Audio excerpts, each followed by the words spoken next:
ازيكم عاملين ايه؟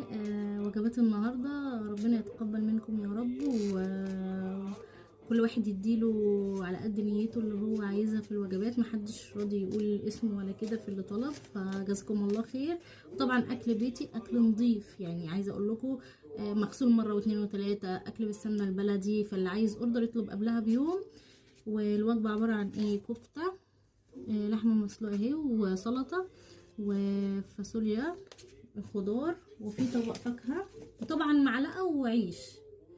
فاللي محتاج اوردر يطلب مني.